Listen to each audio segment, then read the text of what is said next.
Halo, selamat bertemu kembali di mata kuliah metodologi penelitian. Pada pertemuan sebelumnya, kita sudah membahas mengenai rumusan masalah, mengenai permasalahan. Hari ini kita akan membahas mengenai landasan teori, atau kita akan lebih spesifikkan, yaitu adalah kajian teori dan kerangka konseptual penelitian. Mengapa hal ini sangat penting? Karena landasan teori atau kajian teori ini akan menjadi dasar nantinya dalam pembahasan dan penelitian dan pembahasan yang akan Anda semua lakukan.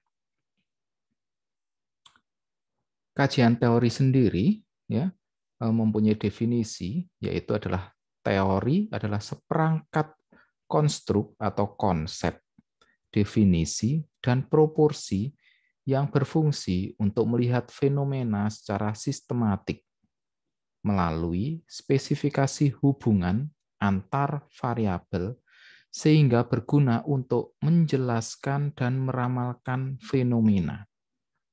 Inilah alasannya kenapa kajian teori menjadi sangat penting dalam suatu penelitian. Karena dalam kajian teori tersebut akan dijelaskan atau menjelaskan dan meramalkan fenomena apa yang mungkin bisa terjadi dalam penelitian yang Anda semua akan lakukan. Ya. Jadi kajian teori atau teori ini akan menjelaskan dan meramalkan fenomena. Bagaimana bisa menjelaskan dan meramalkan fenomena? Dari teori-teori yang sudah Anda baca, yang akan Anda tuliskan dalam penelitian atau dalam penulisan ilmiah Anda semua. Hal-hal apa saja yang akan Anda bahas itu akan dijelaskan. Lalu hal-hal apa saja yang mungkin bisa terjadi itu juga akan Anda jelaskan dalam kajian teori. Tujuan teori sendiri adalah menjelaskan dan memprediksi kenyataan atau realitas. Bagaimana cara menjelaskannya? Anda bisa mengadopsi dari penelitian-penelitian sebelumnya. Dijelaskan, misalkan, Anda mau membahas mengenai ubi ungu. Bagaimana Anda menjelaskan? Anda harus membaca mengenai apa itu ubi ungu, bagaimana ubi ungu diproduksi, lalu apa manfaatnya ubi ungu. Anda akan menjelaskan itu. Lalu prediksi apa atau kenyataan yang bisa diprediksi seperti apa? Oh, saat ini sudah ada penelitian mengenai ekstrak ubi ungu. Lalu untuk apa ini ekstrak ubi ungu? Oh, untuk pewarna. Oh, untuk antioksidan sebagai pemanis buatan misalkan. Nah, ini bisa memprediksi kenyataan atau realitas yang akan datang. Bahwa ke depannya ubi ungu ini bermanfaat untuk produk-produk pewarna, pemanis buatan. Itulah tujuan dari teori yang harus Anda lengkapi dalam penulisan ilmiah. Lalu apa fungsi teori? Yang pertama, memperjelas dan mempertajam ruang lingkup atau konstruk variabel yang akan diteliti. Sudah pasti, Anda harus memperjelas dan mempertajam apa bahasan yang mau Anda lakukan. Anda perbanyak membaca, lalu Anda tuliskan ulang. Anda perjelas. Misalkan, kita tadi membahas mengenai ubi ungu. Anda perjelas ubi ungu itu bagaimana? Apa manfaatnya? Ruang lingkupnya bagaimana? Yang selama ini sudah diteliti. Atau Anda mau meneliti ubi ungu ini untuk apa? Misal, ubi ungu mau diteliti dijadikan sebagai tepung. Berarti Anda harus memperjelas ruang lingkupnya. Oh, berarti saya harus menambahkan apa itu tepung. Bagaimana ubi ungu bisa menjadi tepung? Itu akan diperjelas dan dipertajam dalam teori atau tinjauan pustaka. Yang kedua, fungsi teori adalah merumuskan hipotesis dan menyusun instrumen penelitian. Karena pada dasarnya hipotesis merupakan pernyataan yang bersifat prediksi. Ingat, hipotesis merupakan pertanyaan yang bersifat prediksi. Untuk itu, untuk Anda dapat merumuskan hipotesis, jadi Anda harus menemukan teori yang berhubungan dengan hipotesis. Misal, kita masih bahas soal ubi ungu. Mau dijadikan tepung. Tepungnya mau dijadikan produk cookies misal. Hipotesisnya adalah dengan adanya pemanasan terhadap tepung ubi ungu, maka akan membuat komposisi kimia dari cookies ubi ungu berbeda misal. Nah, untuk Anda bisa mengetahui hipotesis tersebut, untuk dapat merumuskan hipotesis tersebut, maka Anda harus mendefinisikan apa itu ubi ungu, apa itu tepung, apa itu cookies, bagaimana cara membuat cookies. Karena hipotesis bersifat prediksi, maka dalam tinjauan pustaka atau kajian teori, Anda harus memperjelas dan mempertajam. Lagi-lagi lihat, fungsi yang pertama, memperjelas dan mempertajam ruang lingkup atau konstruk variabel yang akan diteliti. Yang ketiga, membahas hasil penelitian. Oleh karena itu, dalam kajian teori atau tinjauan pustaka di bab 2, pasti yang dibahas adalah hasil-hasil penelitian dari peneliti-peneliti yang lalu. Si A, si B, si C meneliti ubi ungu. Hasilnya apa? Tuliskan di tinjauan pustaka.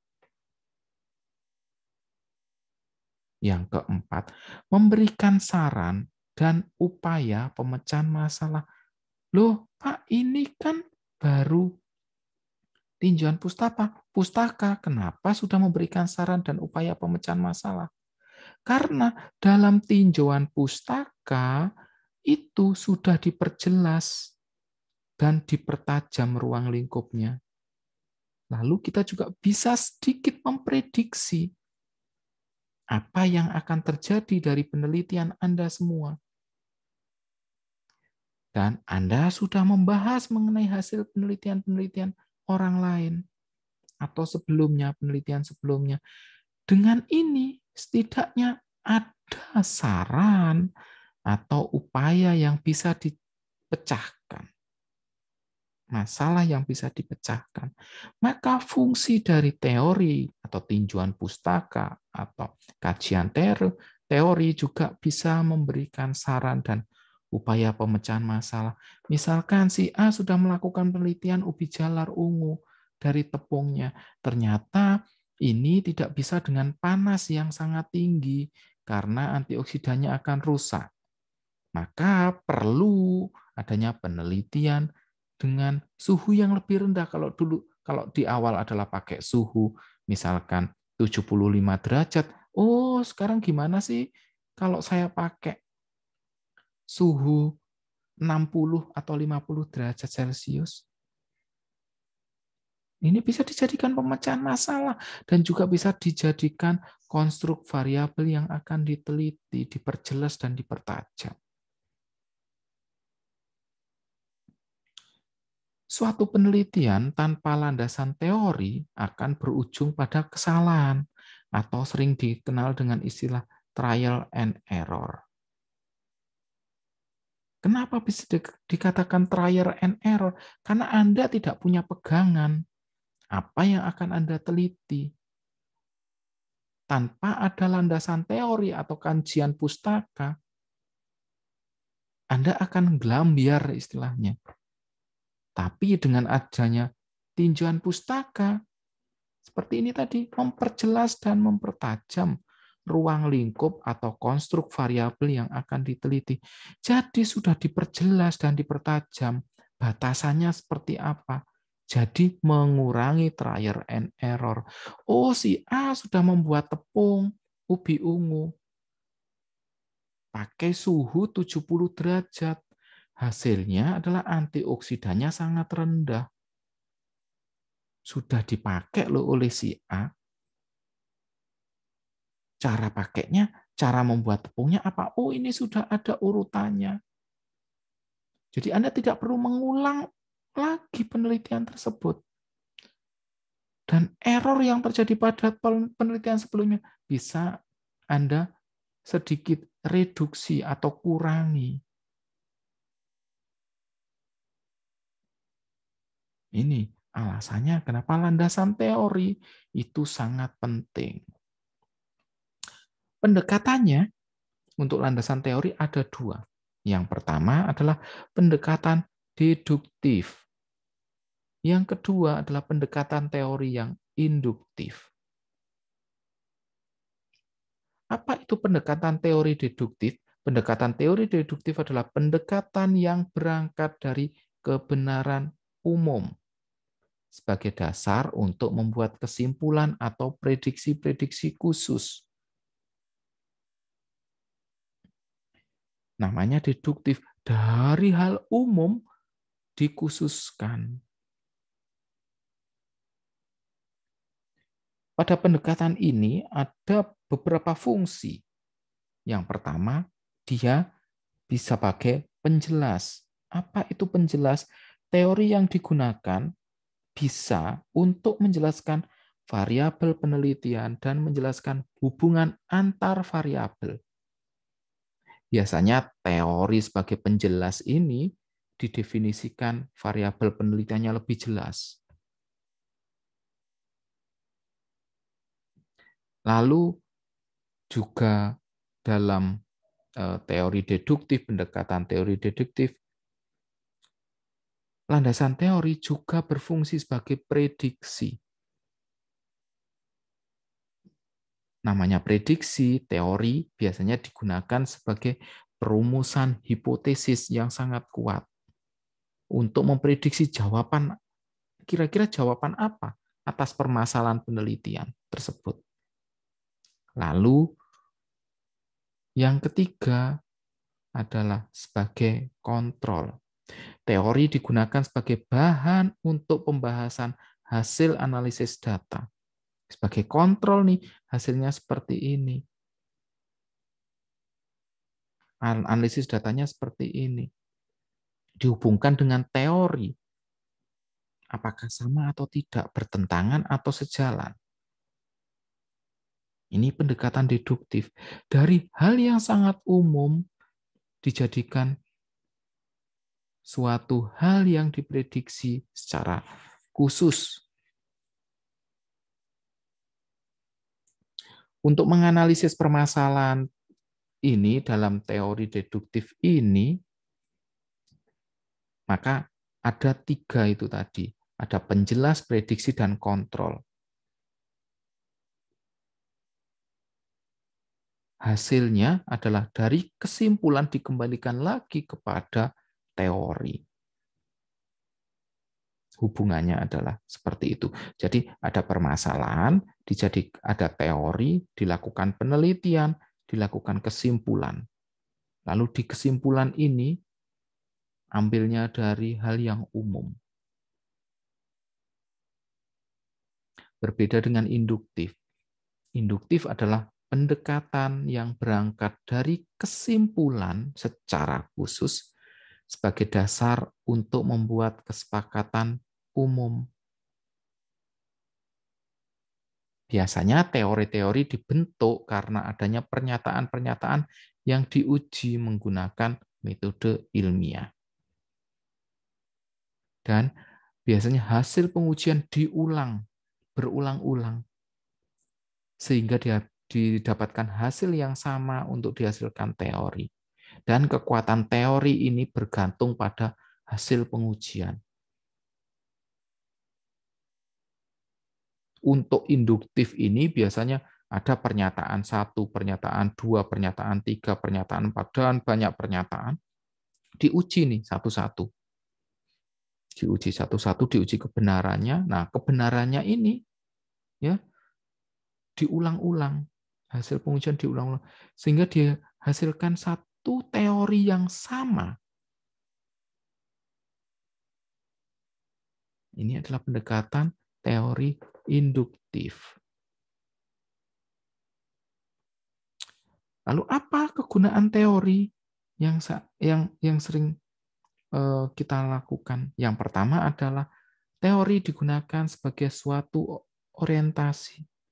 Orientasi untuk apa? Untuk membatasi fakta apa yang perlu dipelajari. Setiap masalah dapat dikaji dengan berbagai cara yang berbeda. Dan teori memberikan pedoman yang dapat memberikan hasil terbaik. Karena dalam teori ada fakta. Fakta tersebut harus dikaji dengan cara yang berbeda-beda. Karena hasilnya adalah sama, itu bisa jadi suatu kebenaran. Makanya kegunaan teori bisa menjadi suatu orientasi. Lalu yang berikutnya, teori juga sebagai penyedia sistem penelitian. Kenapa? Karena dalam teori akan ada kelompok-kelompok, dikelompokkan. Seperti tadi kita ngomongkan, ubi ungu untuk dijadikan tepung. Pasti Anda akan mengelompokkan. Oh, karena ini ubi ungu, saya bahas ubi ungu itu apa. Oh, saya bahas tepung itu apa. Oh, saya bahas cookies itu apa. Ini dia menjadi penyedia informasi dalam sistem penelitian. Penelitian si A bahas soal ubi ungu. Ini. Lalu juga penelitian yang lainnya meneliti soal tepungnya saja. Oh, tepungnya ternyata berbeda-beda loh cara membuatnya. Habis dari dijadikan tepung, lalu dijadikan cookies. Oh, caranya juga beda-beda loh, suhunya beda-beda. Nah, Anda mau pakai yang mana? Inilah kegunaan teori. Seperti yang ketiga, sebagai rangkuman dari objek yang akan diteliti. Setelah Anda tahu nih, disediakan oleh sistem, oh sudah dikelompokkan, lalu kalian jadi rangkuman. Dari penelitian A, B, C, Anda jadikan dalam suatu di bab 2, ya, tulisan di bab 2, ini akan jadi suatu rangkuman. Objek apa yang akan Anda teliti? Oh, saya mau meneliti soal tepung. Tepungnya dijadikan cookies. Cookiesnya pakai suhu sekian. Ini kegunaan dari landasan teori atau tinjauan pustaka. Dia menjadi suatu orientasi, kemudian suatu penyedia sistem, dan sebagai rangkuman dari objek yang akan Anda semua teliti.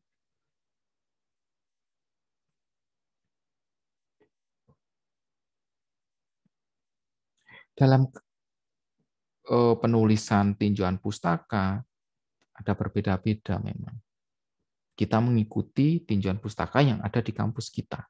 Jadi silakan Anda menuliskan tinjauan pustakanya seperti apa, bagaimana penulisan yang baik, bagaimana citasi yang baik. Jangan hanya copy paste, tapi tolong sekali lagi dirangkum. Dan ada banyak kasus dari mahasiswa adalah hanya mengcopy paste. Oh, bahas tepung, semua tepung dituliskan di landasan teori tinjauan pustaka. Tidak. Tepung yang ada hubungannya dengan ubi jalar ungu misal. Atau bahas mengenai cookies, ya cookies yang berhubungan dengan ubi jalar ungu. Jangan semua cookies dimasukkan. Ini kegunaan dari landasan teori.